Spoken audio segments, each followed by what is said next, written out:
We have about 5.5 hours of driving ahead of us. In this video, we are making the 8-ish hour drive from the Toronto area to New York City.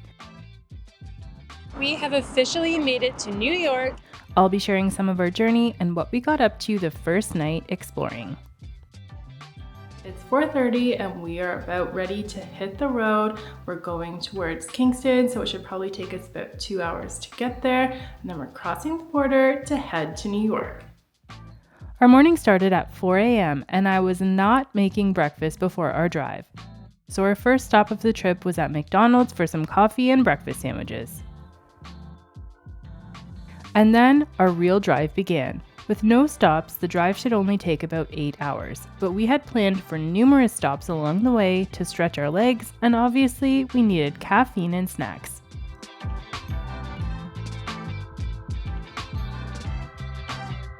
We've officially made our second stop in Getaways to get some air in our tire that was quite low, gas, and also to hit a McDonald's for a bio break.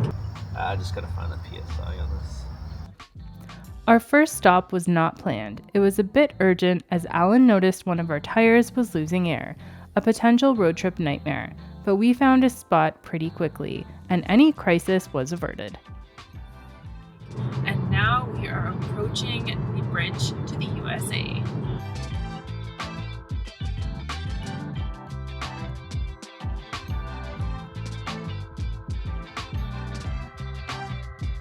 Before we got to the bridge, we actually had to pay a toll. It was $4.75 Canadian, and there were 2 lanes open. The one Alan pulled into was on my side, which was weird, so I ended up paying the toll, but put it on his credit card.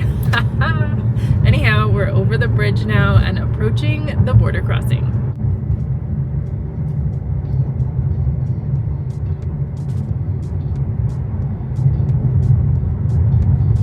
We're approximately 2 hours and 45 minutes into our drive, but we know we have about 5 hours and 40 minutes to go, plus we'll be making a few additional pit stops along the way. If you're planning to stop at attractions along the way and are crossing at the Gananoque border, you can stop at the Thousand Islands Observation Tower. We didn't have time and were actually here before it opened, so we just kept going. There's also a duty-free shop just before the border crossing, but again, we were on a mission, so we didn't stop here either. Since we were headed to New York on a Friday of a long weekend, we were trying to get ahead of any crowds and were actually prepared for a long lineup at the border. But luckily for us, we had no traffic and no wait to cross.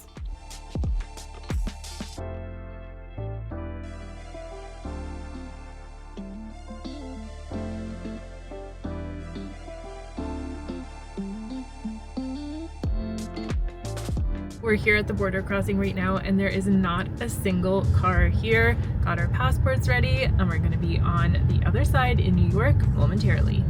Made it through the border crossing. I think that was the easiest border crossing we've ever had, and the quickest too. There was not another car there, which was absolutely crazy. So now we're in New York, and we have about 5.5 hours of driving ahead of us, plus probably a couple of pit stops before we make it to our hotel.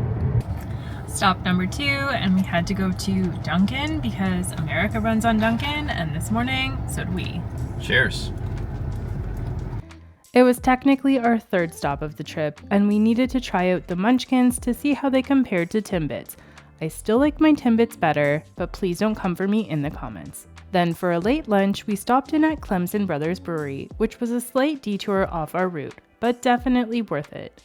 We each had a flight of beer and split a chicken sandwich and truffle fries, since we knew we would be enjoying even more delicious food that weekend and week ahead.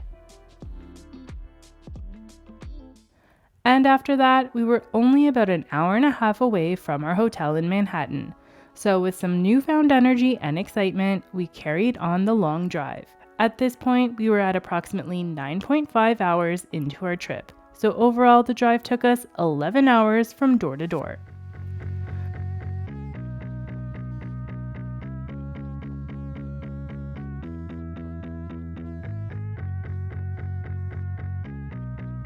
We arrived at the hotel and left our car with the valet, checked in, and did a quick tour of the room before we started our sightseeing. We were staying at Inc. 48, which is an excellent location if you're going on a cruise from the Manhattan terminal, which we were. It had everything we needed, but I will say it's right beside a nightclub, so it wasn't the most peaceful 2 nights of sleep. Maybe that's why they call New York the city that never sleeps, because we didn't really sleep the whole time we were there. We would stay here again though if we were doing another cruise from this port, but would request a room on a different side of the building. You could easily walk to the port from here. We have officially made it to New York, and now we are out exploring the town. We are heading south from our hotel to check out what we can find in this direction.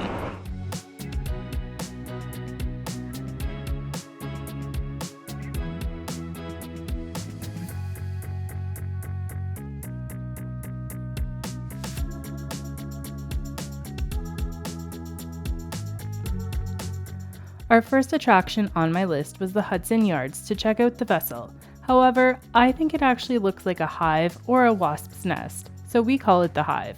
The last time we were here, you could actually walk to the top, but you can't anymore.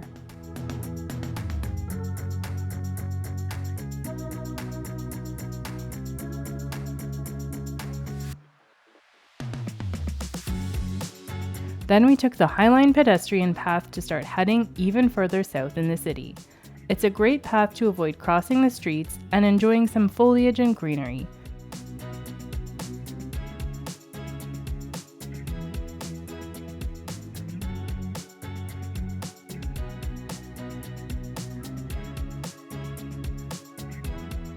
Eventually, we made it to Chelsea Market, where we wandered around looking at the various shops and restaurants. There was a lot here, which I will share more about in my next video of things to do in the city. Then it was off to our next attraction. In hindsight, we probably should have taken an Uber or the subway because this was quite the walk, but after driving for 11 hours, it was nice to not be sitting. The 9/11 memorial fountains were beautiful, and it was actually really pretty to see it all lit up at night. We had been here before during the day, so we spent some time walking through the area and admiring the memorial before making it to our final destination of the evening. Another brewery. This one was Torch and Crown Brewing Company in Soho.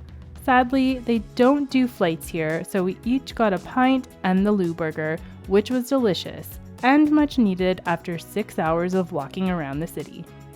I hope this video was helpful if you're planning a road trip from the Toronto area to New York City. And don't forget, if you like this video, leave a like and subscribe to see more of my travel adventures. Coming up, I'll be sharing a list of things to do in New York City, so stay tuned for that.